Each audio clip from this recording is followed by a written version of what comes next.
Welcome to the Sailing and Cruising the East Coast of the United States podcast. I'm Bela Musits.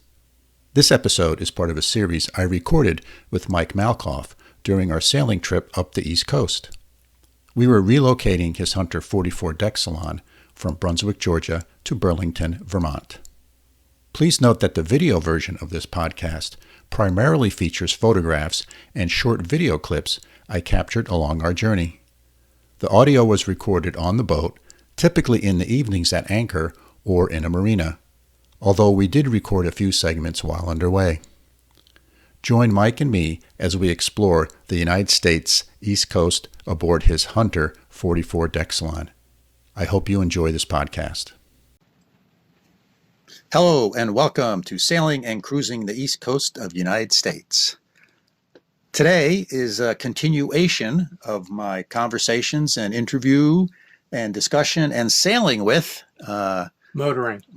Yes, thank you for correcting me, Michael. We're motoring of our trip from Brunswick, Georgia, all the way up to Burlington, Vermont. So today, let's talk a little bit about what went on today. We were anchored out last night in a beautiful little anchorage just north of Georgetown, South Carolina. And it was a beautiful, beautiful, calm anchorage. There was one other boat in it. It could easily hold 10, 15, 20 boats. Easily. Yeah, but there was just us and one other boat there. So what are some of the interesting things about that anchorage? Butlers Creek, yes, just north of Georgetown. And what worked really well was that it was wide open. The depths were very good, even with the tides that take place that can sometimes be 4 to 6 feet in that area. But the best part of it was there was absolutely no wind, dead calm. And I have to say that I'm a nervous person about dragging at anchorages, that you become lax because sometimes you come into an anchorage, it's beautiful, it's nice. Yeah, but it's 4 o'clock in the afternoon. At 2 in the morning is when it turns ugly. So I'm always very careful about putting out the right scope. And as someone once said to me when I asked, well, why do you put out over 100 feet? Because I can. And my feeling is that if there are no other boats and there's plenty of room, I'm going to put out the extra scope for that very reason, that if things kick up in the middle of the night, I'm not going to move. So do you remember how deep the water was there? The water was 15 feet deep. And we put out 120 feet of chain. Yep. Yeah. And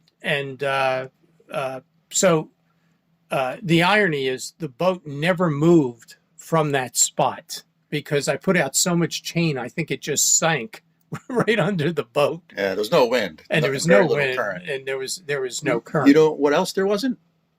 Bugs. Because we stayed far enough from shore, because I used my laser to determine how far from shore we were, that I could put out the extra scope and never have to worry about getting too close to shore. And when if you didn't listen to the last thing, I have a laser finder from golf. So I hit the shoreline to tell me exactly how far we were from shore.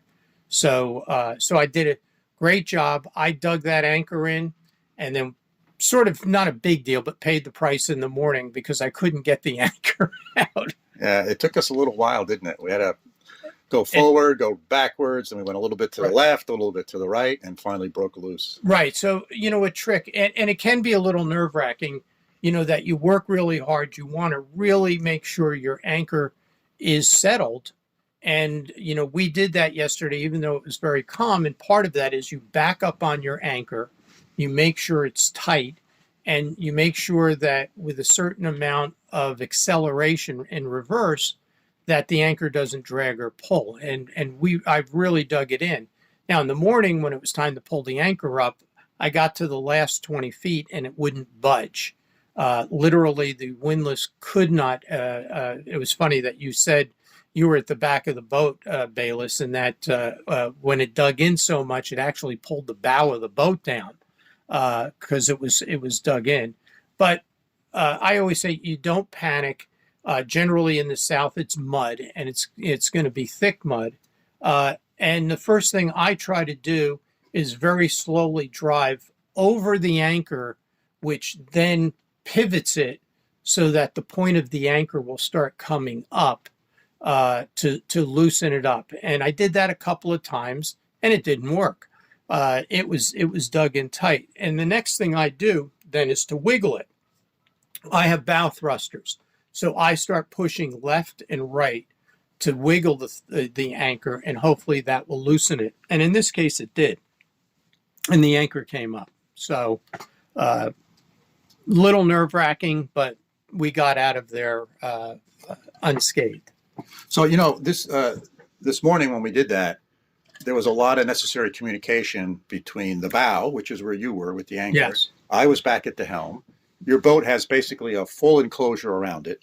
So Yes. it's not easy to hear. And you No. have these headsets. You have these wireless headsets. Yeah. And it's made me a real believer in those because we could talk to each other. We could, ask questions. We had clear communication. We weren't trying to figure out hand signals and what do you mean by this? What do you mean by that? And because it was complicated up there. Yeah, well, and we talked about this because a lot of people use hand signals, and hand signals are great when everything goes according to plan. Go faster, back the boat up, stop the boat.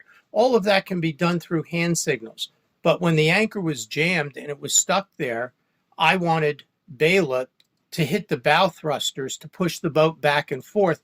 I don't know that hand signal. Right. So That's right. having headsets, I communicated with him and told him how tough that anchor was dug in. So he also knew what I was doing, leaning over the front of the boat.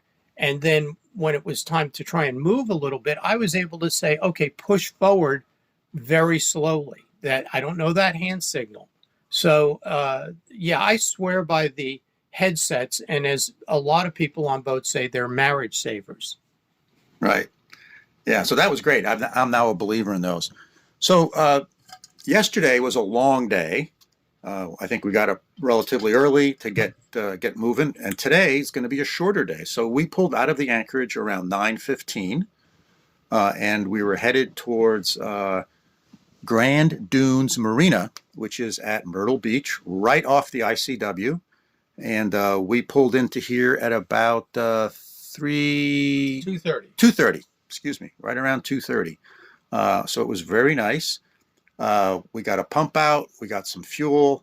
The staff was great. They met us at the dock.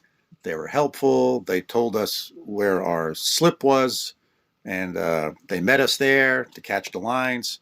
So the folks here were very, very nice, very helpful, really friendly. What thoughts do you have about that part of the day? Oh, it was significantly better than the prior marina that we were in, where chaos prevailed, constant communication problems. It was a fairly expensive marina, but it was not well managed. So it was really nice coming into a marina that knows what they're doing, is able to help you dock. We had to dock twice because we needed fuel. They directed us where to go. They met us at the fuel dock. They had two guys there to help us. We had to spin the boat around with the wind and then go outside the marina and go back in where our slip was. And they were very helpful through the whole thing. Oh, and one thing, Bela, I forgot to mention, I fixed the anemometer that wasn't working yesterday. Yes. And you fixed it by just turning it on. Correct. So all of you that know that boats are always a project, things are always going right and wrong. And yesterday, for no apparent reason, the anemometer decided no more wind speed for you. And we have had some issues with it, and we're 99% sure that unfortunately it's the top of the mast. It's a connection up there. And we've done a couple of things to make it work, and it works just fine. And sometimes it's tired and it just says not this afternoon. So it quit on us. But this morning when we got up and we started to leave, the first thing I noticed is the anemometer is back in business. So we now have true and apparent wind. Which was great. So, nice marina here. After we got here, got checked in, I went for a run. They have a nice bike path / running trail / sidewalk that runs along the road, and it runs up right sort of next to the ICW. So if you like to run, which is I like to do that, I went for a nice 4-mile run today. So that was very, very nice. Came back, took a shower. The showers were nice. They're not overly big. No. They were bigger than the showers on the boat, but they weren't as big as the shower at home. But it was perfectly good. Yeah, and you know, I think I've said this, Bela, is when you're going into a marina, I don't mind paying a little bit more for the expectations that they're going to have the things that they offer on their website. And, you know, to me, if you're offering things, whether it's showers, pump outs, you should have those things. And if you don't, you should let the people know or the boat know ahead of time, because it might be important to them, like a pump out. But the other is, you know, you're paying for those services. So today was a home run because everything that we needed was there. The pump out worked great. They handled it. They didn't expect you to do it. They had the fuel. They helped us with the fuel. And the showers were clean. They weren't overly big. I did have the complaint that the mirror was above the height of Yes. my head, which I kind of questioned as to why, who put that up there. He must have been That's 6'5" or taller. Whoever installed the mirrors played basketball in the NBA. Right.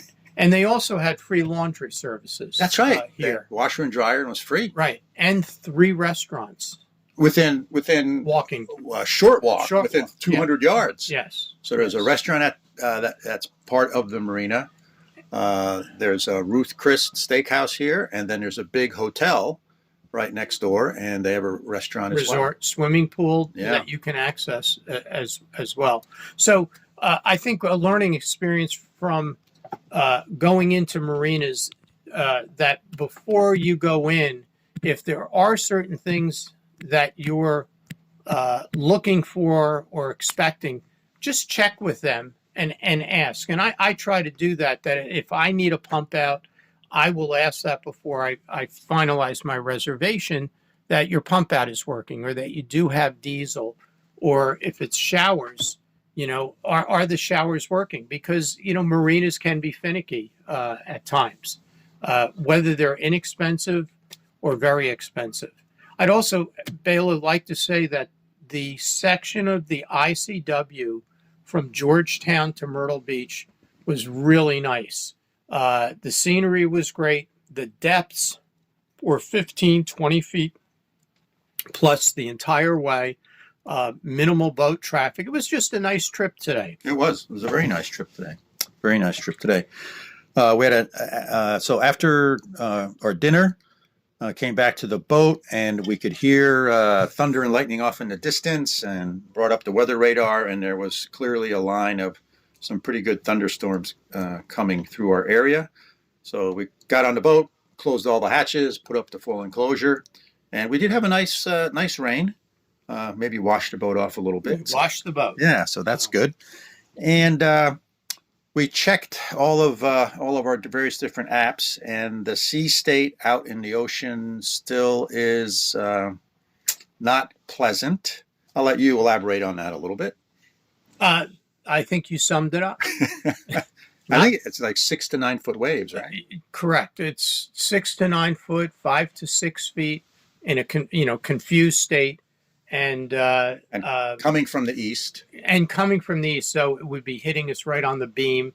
And we did that once, and we decided that was enough. And the beauty of traversing the East Coast is you have a choice. You can go outside, or you can wait, or you can go inside on the ICW. You know, there are pluses and minuses to both, but it's nice that you have options. So essentially, if we would only go on the outside, we'd still be sitting in Charleston. Right. But we're able to keep moving and ICW gives you those options. You have to realize there's some handicap with the ICW in that, as Bela knows, part of the trip, I really planned out the shoaling areas that we talked about. So I look at when high tide, when is it low tide, what the currents are like, and you do have to honor that because it can get pretty gnarly. I guess I'll use that probably often used word when it gets really shallow. And then you also have to deal with the bridges. So as Bela was joking with me, I want it really low when it's time to go under bridges, but I want the tide really high when we come to shoaling areas. And unfortunately, I can't control it. So you have to kind of juggle that. The good thing is with my boat, my mast is 61 2 inches. And the clearance of most fixed bridges at high tide is 65. So I have enough wiggle room to get under them. But a lot of people have masts that are 62, 63, 64, and it can be tricky. And in some cases, people have masts that just won't go under the bridges, and all they can do is sail outside or go outside. So there are some pros and cons, but today was good scenery, calm waters, deep waters, and a few bridges, but no problems. Yeah, I haven't been on this section of the ICW before, and it's one of the really nicer ones because in the first half we were out in the wilderness. Yeah, it was just trees on both sides and an occasional house or an occasional small marina that would pop up, and then the second half was just driving by or motoring by really nice houses and good scenery. So it was a nice variation. I really like that. So tomorrow we're going to have a little bit of a longer day than we did today. So tell us about our plan for tomorrow, Mike. Basically, we're going to, because we made the decision to stay on the ICW yesterday, we're committed to that. There are no inlets for us to sneak out into the ocean. So our destination after Charleston is Southport, North Carolina. And our original plan was to sail from Charleston to Southport. But because of the sea state, we decided to do it inside. So we're committed to that. And essentially, it's 3 days that it's taking us to get to Southport. And you and I talked about weighing this out, that if your boat has a mast that's too high and you have to go outside, well, you could still be sitting in Charleston waiting for that calm sea state, which doesn't look good for the next several days. And it's an overnight, so you're talking 2 full days to do that. So we went on the inside, and it's taking us 3 days. So, nothing really lost. The biggest gain is we're still moving, and we'll be in Southport tomorrow, and with our next destination, Beaufort, North Carolina. Yeah, so that's the plan. I hope you enjoy these podcasts where we're chronicling this trip Mike and I are taking from Brunswick, Georgia, all the way up to Burlington, Vermont. And we'll have another episode tomorrow evening, and hope you all enjoy it. Yeah, and it's been a lot of fun because we've been chatting. We have plenty of time to talk, and we've been chatting about all different ideas with sailing and boating. And something that I forgot I wanted to bring up is we got into a discussion about Yanmar engines. So hopefully this won't put you to sleep, and not a lot, but just questions, because one of the most reliable sailboat engines is a Yanmar diesel. And both myself and Bela have that on our boats. And we were just talking about, some of the specifics about what these engines can do, how long they can run. And one of the big questions is how fast or how high RPM wise you can run them to, as they say, blow out the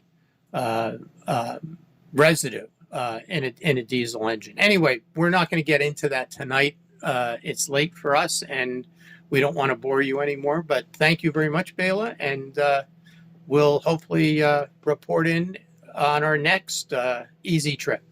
All right. Thanks for listening. Take care. Hope you enjoyed this episode. And as always, if you have any questions or suggestions, please feel free to contact us at sailingtheeast, that's all one word, @gmail.com. That's sailingtheeast @gmail.com. Thanks for listening.